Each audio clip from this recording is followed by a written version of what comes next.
Hello my dear lovely students, welcome back to my channel Shubham lecturer. Student, आज की इस video में मैं आपके लिए लेकर आया हूं क्लास 12 हिंदी का एक बहुत ही इंपॉर्टेंट साहित्यिक परिचय।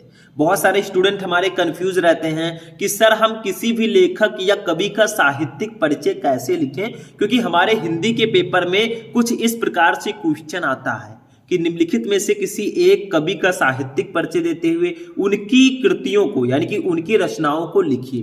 तो बहुत सारे स्टूडेंट कंफ्यूज रहते हैं कि क्या सर हमें जीवन परिचय भी लिखना होता है या फिर साहित्यिक परिचय ही लिखें ताकि हमें एग्जामिनर में 5 में से 5 नंबर एग्जामिनर दे दे। तो भैया 5 में 5 नंबर लाना है तो आज की इस वीडियो को शुरू से लेकर लास्ट तक देखिएगा। और इस वीडियो में मैं आपको क्लास 12 हिंदी के जो सबसे महत्वपूर्ण लेखक हैं वासुदेव शरण अग्रवाल जी, इनके जीवन परिचय को बताऊंगा। ये लेखक आपको 5 नंबर दिलाकर रहेंगे। तो इस वीडियो में मैं आपको ये भी बताऊंगा कि कैसे हम साहित्यिक परिचय लिखते हैं और ये भी बताऊंगा कि वासुदेव शरण अग्रवाल जी का साहित्यिक परिचय कैसे लिखें। तो बहुत ही इंपॉर्टेंट ये वीडियो है, टाइम निकालकर इसको शुरू से लेकर लास्ट तक देख लीजिएगा क्योंकि ऐसा कोई नहीं बताएगा। देखिए स्टूडेंट, सबसे पहला डाउट आप सभी का कि क्या सर वासुदेव शरण अग्रवाल जी का जब हम साहित्यिक परिचय लिखें तो क्या उनका जीवन परिचय भी लिख दें थोड़ा सा, तब साहित्यिक परिचय लिखें उसके बाद रचनाएं लिखें? हाँ बिल्कुल।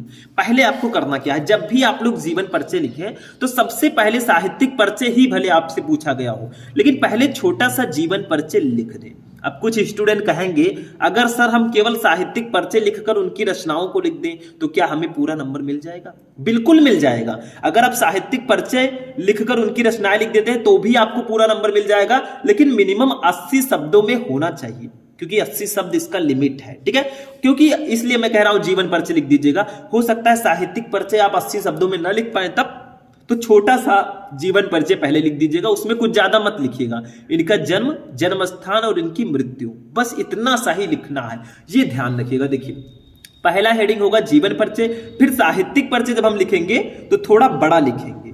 ठीक है, छोटा नहीं थोड़ा बड़ा लिखेंगे। तो देखिए जीवन परिचय हमें हेडिंग सबसे पहले डालना है, तो इसमें कैसे लिखेंगे देखो। तो देखिए जीवन परिचय में 12th में जब हम 12th का पेपर हिंदी का देने जाएंगे तो इतना सा लिखना है। देखिए डॉक्टर वासुदेव शरण अग्रवाल का जन्म सन 1904 ईस्वी में मेरठ जनपद के खेड़ा नामक ग्राम में हुआ था। मतलब इनका जन्म और जन्म स्थान और कब हुआ था ये आपने लिख दिया। अब छोटा सा लिखना है, इनकी माता पिता लखनऊ में रहते थे, अतः इनका बचपन लखनऊ में व्यतीत हुआ और यही इनकी प्रारंभिक शिक्षा भी हुई। बस उसके बाद इनकी मृत्यु।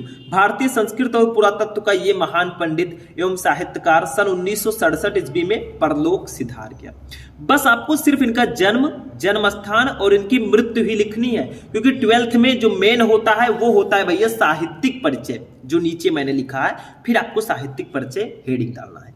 कंफ्यूजन बिल्कुल मत रखिएगा, मैंने आपको पहले ही बता दिया कि आप चाहें तो केवल साहित्यिक परिचय भी लिख सकते हैं, कोई प्रॉब्लम नहीं है। तो साहित्यिक परिचय में हम क्या लिखते हैं, बहुत सारे स्टूडेंट का क्वेश्चन होगा।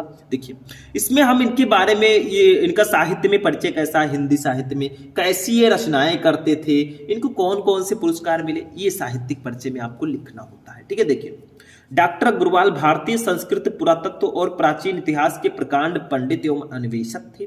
मतलब देखिए ये पंडित एवं अन्वेषक थे।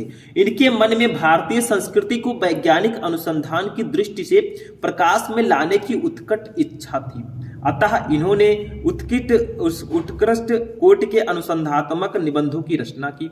इनके अधिकांश निबंध प्राचीन भारतीय इतिहास और संस्कृति से संबंध है।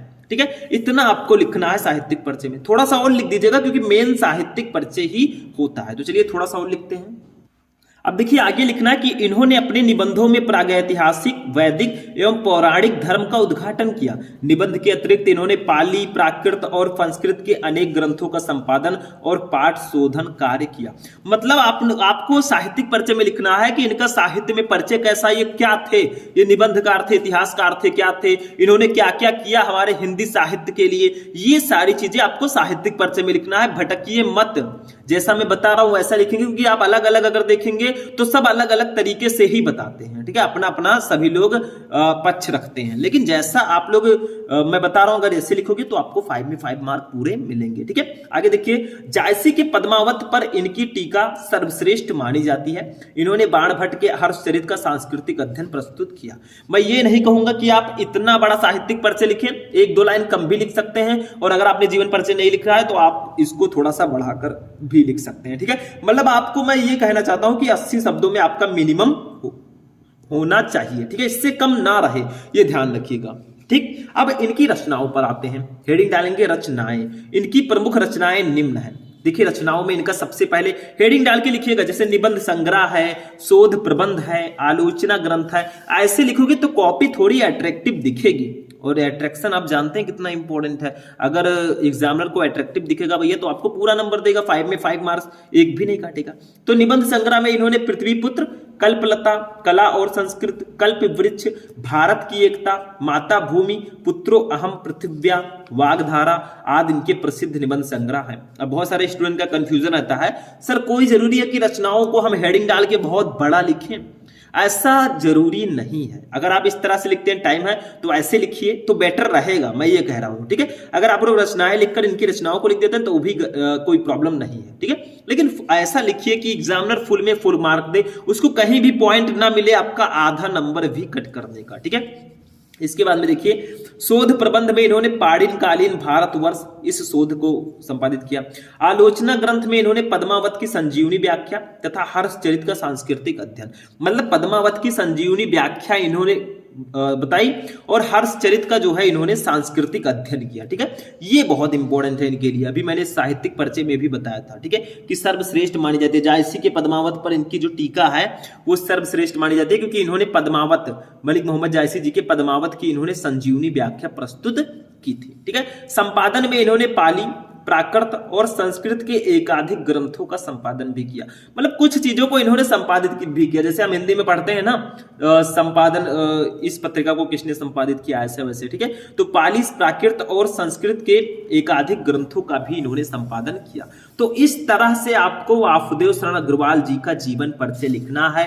मतलब पहले आपको छोटा सा हेडिंग डालना है, जीवन परिचय, इनका जन्म, इनकी मृत्यु, जन्म स्थान, ये सब लिख दीजिएगा। मतलब ऐसा लिखिए छोटा सा रहे, ज्यादा बड़ा ना रहे, क्योंकि मेन आपको साहित्यिक परिचय 12th में लिखा जाता है। मैंने ये भी आपका डाउट क्लियर कर लिया कि अगर आप साहित्यिक परिचय केवल लिखते हैं बड़ा सा और उनकी कृतियां लिख देते हैं तो भी आपको नंबर मिलेगा पूरा, ठीक है। उसके बाद में साहित्यिक परिचय में मैंने बताया कि डॉक्टर अग्रवाल भारतीय संस्कृत, पुरातत्व और प्राचीन इतिहास के प्रकांड पंडित एवं अन्वेषक थे। इनके मन में भारतीय संस्कृति के वैज्ञानिक अनुसंधान की दृष्टि से प्रकाश में लाने की उत्कट इच्छा थी, ठीक है। मतलब इतना बड़ा तो आपका ये साहित्यिक परिचय हो गया, थोड़ा सा और बढ़ा चढ़ाकर यहाँ पे लिख देंगे, हो जाएगा, ठीक है। फिर इनकी रचनाओं को हमने थोड़ा हेडिंग वाइज लिख दिया, निबंध संग्रह, शोध प्रबंध, आलोचना ग्रंथ, संपादन, ठीक है। ऐसे मैंने निबंध, ऐसे मैंने हेडिंग करके इनकी जो रचनाएं हैं या कृतियां, अगर कृतियां आता है तो कंफ्यूज मत होइएगा, दोनों सेम ही है, चाहे रचनाएं कहिए चाहे कृतियां कहिए, ठीक है। तो अगर इस तरह से आप वासुदेव शरण अग्रवाल जी का जीवन परिचय लिखेंगे, आपको 5 में 5 मार्क्स पूरे मिलेंगे, ठीक है। अगर आप लोग चाहते हैं कि ऐसे ही मैं और लेखक और कवि का लेकर आऊं तो इस वीडियो को लाइक कीजिए, चैनल पर नए चैनल को सब्सक्राइब कर लीजिए। मिलते हैं नेक्स्ट वीडियो में नेक्स्ट टॉपिक के साथ, तब तक के लिए जय हिंद।